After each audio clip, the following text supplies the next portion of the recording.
नमस्कार दोस्तों, मैं श्याम आप सभी का द ऑफ इंडिया में स्वागत करता हूँ। कहते हैं ना, तूफान ज्यादा होता है तो कश्ती डूब जाती है और घमंड ज्यादा होता है तो हस्ती डूब जाता है। छत को गुमान था छत होने की, एक मंजिल और बन गई, छत फर्श बन गया।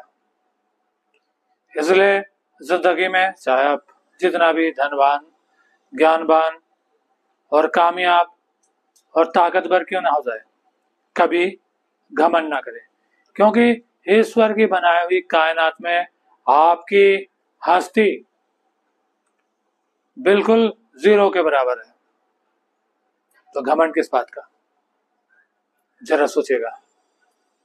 नाम किसी और ने दिया, जन किसी और ने दी, चलना फिरना बोलना किसी और ने सिखाया, शिक्षा किसी और ने दी, नौकरी किसी के पास कर रहे हैं, सैलरी भी कोई और देता है। और जब इस दुनिया से रुखसत होंगे तो जो भी कुछ आपका है वो आपका नहीं, किसी और का होगा। ऊपर वाले का तो सीधा गणित है, या छोड़ के जाओ या दे के जाओ, ले जाने का कोई व्यवस्था नहीं। आपको पता है रावण कौन था? चारों वेद का ज्ञाता था, इतना ज्ञानी था और इतना धनवान था कि उसके पास सोने की लंका थी और इतना ताकतवर था कि देवता भी उसके नाम से डरते थे।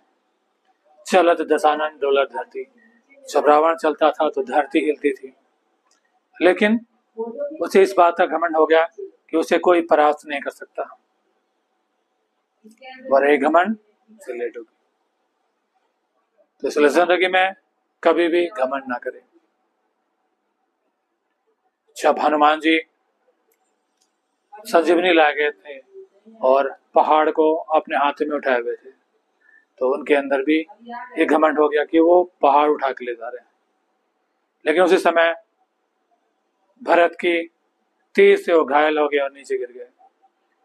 और जैसे ही होश आया तो उन्होंने अपना वृतांत बताया कि मुझे जल्दी पहुंचना है, लक्ष्मण जी के जान संकट में है। भरत जी ने कहा कि तुम मेरे तीर में बैठ जाओ, मैं तुम्हें क्षण भर में वहां पहुंचा दूंगा।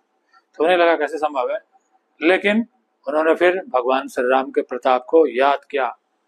तो भगवान सब कुछ करवाते हैं, हम कुछ नहीं करते, इसलिए घमंड किस बात की है।